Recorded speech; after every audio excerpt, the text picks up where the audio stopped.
This is a Momentum Media production.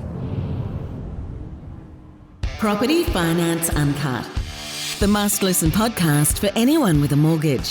Find out the truth about what Australia's lenders are up to and how to make sure you're in the best possible position when it comes to your property finance. G'day, how you going? Phil Tarrant, host of the Smart Property Investment Show. Here we are for Property Finance Uncut, December 2022. The Reserve Bank of Australia, we just heard out, has upped the official cash rate by another 25 basis points, taking it from 2.85% to 3.1%. Not good news as we come into Christmas. I do have some good news. It's not going to happen next month because they don't meet. So we've got a reprieve for at least 1 month on this rising rate environment. We're going to break it down. What does it mean? Joining me, Paul Glossop, CEO of Finni Mortgages, finni.com.au. Paul, how you going? Very well, mate. Very well. Probably in line with what we expected to happen, to be fair, when you and I chatted only four and a bit weeks ago. So it's not unexpected, but for many going into Christmas, it's probably not what they wanted to hear. Mate, it's not what they wanted to hear. And we've been calling this. I reckon I've probably mentioned it about 10 times now when people ask me what was going to happen in December. And I said a 0.25% increase in the official cash rate. I think the banks have been listening to me because they've been saying the same thing. Only Commonwealth Bank said probably 0.25, but maybe nothing. Who knows? But firmly in this rising rate environment, the mail is, Paul, expect probably another 50 basis points in the early part of next year.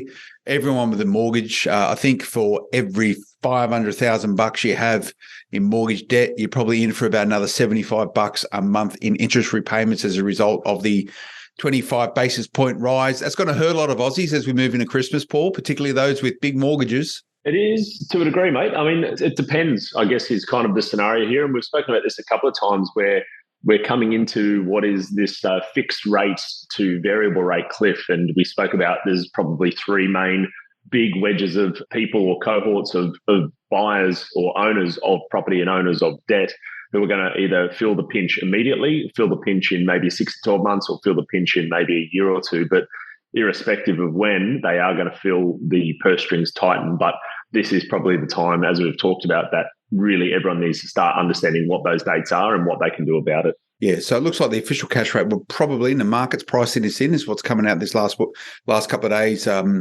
finishing about 3.6%. Paul, from what I'm hearing, there's already a lot of people hurting around these interest rate rises. A lot of data hasn't flown in yet. The next time the Reserve Bank of Australia meets is the first Tuesday in February 2023. And I reckon there's going to be 2 good months of data then to see what the impact is. It's not going to stop the Reserve Bank from raising rates a little bit more. Those people with mortgages, Paul, I'm sure it's the same old drill. What do you do about it? Yeah, well, I mean, this is the as you said when you opened, mate, we've got a reprieve guaranteed for between now and the 7th of February. So the reality is that at this stage, there's nothing that's going to happen between now and then. There'll be a few rates passed through by the banks from this, but what can they do about it? Well, this is a time where you need to get in touch with your broker to figure out what you can actually do about it. Because one thing's for sure is that when your rates go up, your borrowing capacity goes down. And that also includes the ability for you to extract equity from properties which you may already own, your principal place of residence, other investments. So if you're going to be able to get something out of your existing asset, i.e. refinance it, extract equity, do something else with that equity, which unequivocally will still be there if you bought that property 18, 24 months or previously ago, that is what you need to spend your Christmas holidays booking in a time to actually get that discussion underway. So for a lot of Australians, this is the highest cash rate in 10 years since 2012, Paul. That's going to become a rude shock to a lot, if not most. Borrowers have never been in an environment like this before. It takes the sort of average discounted mortgage now from about 3.45% to about 6.55%. So big jump in interest repayments for a lot of Australians. Good news is that Aussie balance sheets are still pretty strong as a result of COVID-19.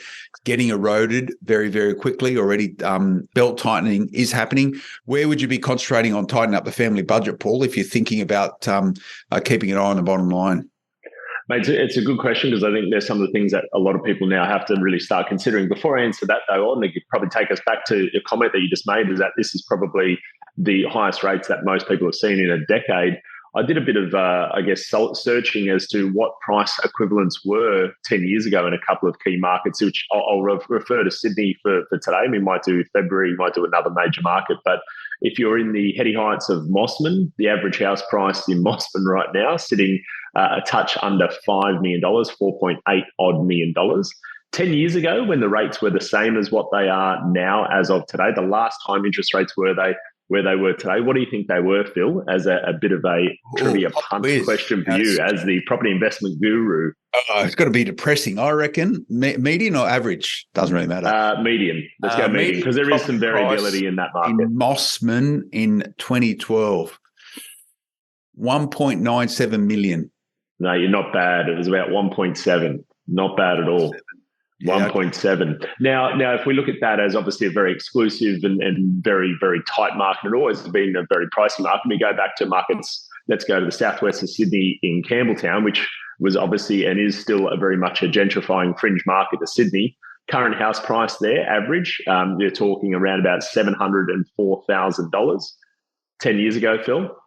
Oh, I bought a place. I know you bought some property out there 10 years ago too, so you're probably closer to these numbers than most. Ambervale, which is a suburb of Campbelltown, I probably paid about $280,000 for it. So I reckon the median price back then was somewhere between $270 and $290. No, not bad. About 305 to 310. So again, doubled in that time. But it goes to show all that water that's gone under the bridge. Obviously, there's a fair bit of inflation and price increases of cost of living and people's increase in wages, etc. But that is a bit of fun facts, and there's a bit of that going on in every market. I'll give you a hot tip. Wages haven't doubled in 10 years for people who are buying and living in Campbelltown or investing in Campbelltown. No, they haven't. But interest rate repayments are a lot bigger, and this is the key now. It is a game of finance if you're investing in property, if you're an owner occupier. Irrespective of where and why you hold debt, you want to have the cheapest, most effective rate and effective product you have available. We've spoken about this before, Paul. No doubt, if you reviewed your mortgage, there's a good likelihood there's a better product available for you at a better rate or better conditions or better terms. And that exactly answers the question you asked before. We took a little quick trip down memory lane. Is what can people do when you're faced with essentially if you're holding a $750,000 mortgage, let's say, as an owner occupier, the difference between 8 months ago and now is the best part of $20,000 a year net that you need to find to make the equivalent repayments. If it's $500,000, it's more circa potentially around 15 odd grand, and if it's $1 million, it's maybe 25 grand a year net.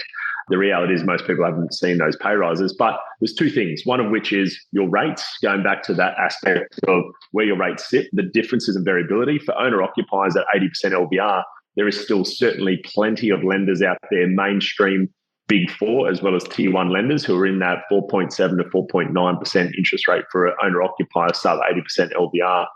Investors is about 4.8, 4.9% if you're a new customer. So there's the ability to get into that space. Even on the commercial rates, if you're sub 75% LVR buying as an investor, you're still circa sub 5.5%, even with this rate increase. And if you're an SMSF owner, as far as an investor, be it commercial and or residential, you're talking around that 6.3 to 6.4%, again, sub 80% LVR, which vast majority of owners, and this isn't where the issue will lie for the majority of people, the actual LVR is going to be okay for anyone who's bought more than 2 years ago, because ultimately you've seen the growth that's come. And although it's tracing back a bit, there's still going to be plenty of actual fat left in majority of people's loan to value ratios position.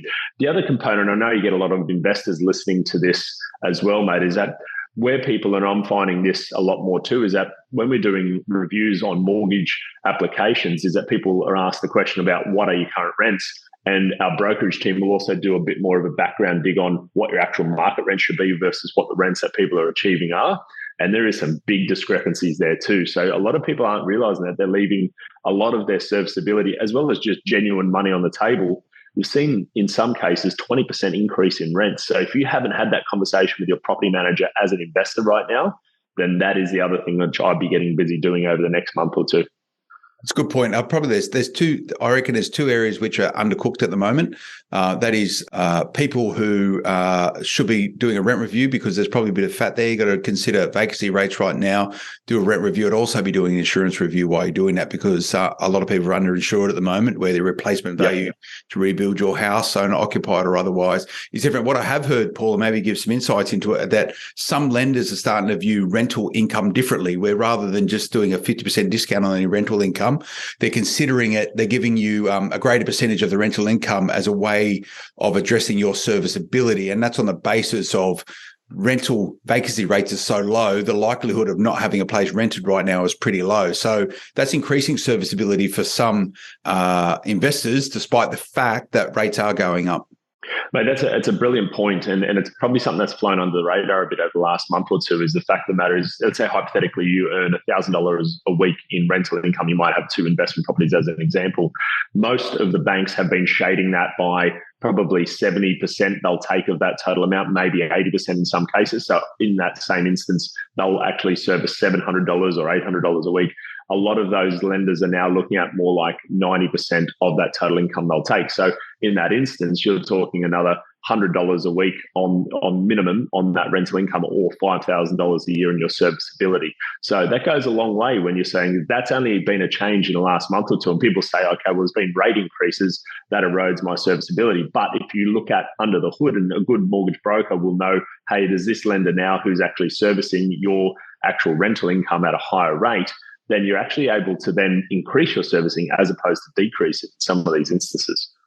So we're at 3.1% now, Paul. 8 consecutive rate rises, the highest in 10 years in terms of the official cash rate. Market's telling us things will cap out at about sort of 3.6%. And that's come back a little bit. Sort of 2 months ago, they were sort of calling the market being, the market, those people that sort of look at this sort of stuff, smart boffins that sit inside of banks and economic institutions, were calling it was going to cap out somewhere in the low 4s. So 3.6. So there's still likelihood of 50 basis points, whether it comes in 2 tranches of 25 basis points or one big hit in February or March, I don't know. But when you're doing your sums, you should be pricing in at least another 50 basis points, potentially 75 basis points for where this market's going to tap out. Do you agree? I do, mate. I do. I think, look, it's a safe way to do it. I mean, the reality is most lenders have that 3% added on to your serviceability anyway. So whatever you're borrowing at, they're going to service you 3% higher. Now, if I'm a betting man, I'd be thinking that might be something that might be also tinkered with in the coming 6 months, is that extra 3% above where people are getting serviced is probably too high now. That might actually come down, which will no doubt probably stimulate a bit of the market a little bit further down the track. But that is something that people do need to consider, regardless whether they get the money or not.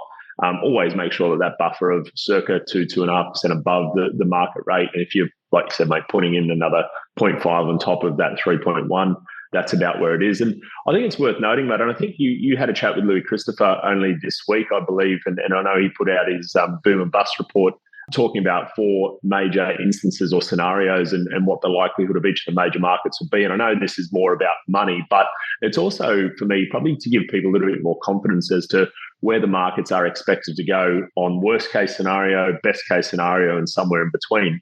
The reality is that if we're sort of going to see a interest rate peak sub 4%, which what we've just discussed there will certainly be below 4%, and the current inflation markets, as far as the data is sort of now trending about 0.5, 0.7 less than what it was last month. If it stays on that trend, then by about 10 months down the track, we're going to be well within the target bandwidth of what the RBA is tracking, maybe a little bit below that. Now, obviously, we're not talking about forecasting where it'll be, but if it did trend that way, then the forecast from every single major market across Australia is that we're potentially going to see by the back end of 2023 anywhere between 4 and up to 12% in certain major metro markets increase in prices by the end of 2023. So as much as we're sort of seeing now that prices have decreased in many major markets, the actual forecasting now, if it stays true to what we've sort of loosely painted that picture around, it actually isn't all that bad.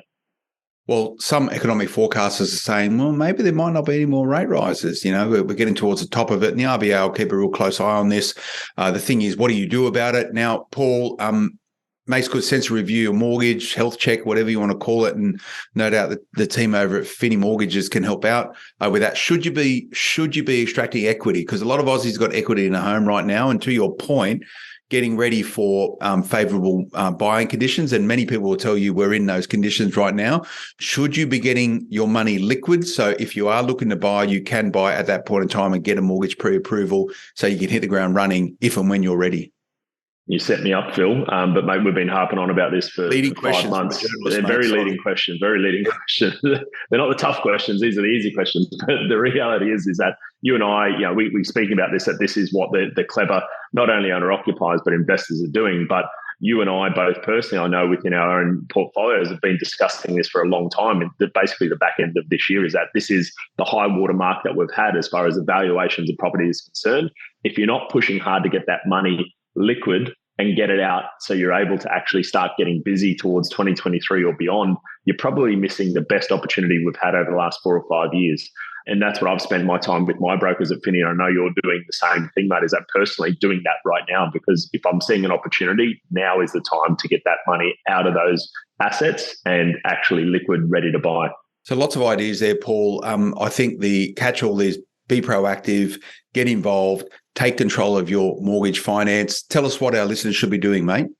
Really simply, if they're looking to do that and they're looking to get an opinion of an investment-savvy mortgage broker or someone who's going to really work hard to get their PPOR or their principal place of residence debt to where it should be priced, finni.com.au, there's a really simple button on our homepage which will take you directly to one of our investment brokers or owner-occupier brokers within that same day and sit down to go through warts and all, what's possible, what's not possible, best ways forward, worst ways forward, and we're literally available 24/7. So if anyone's looking to do it, they go down to the website finni.com.au and they'll be able to get those answers pretty quickly.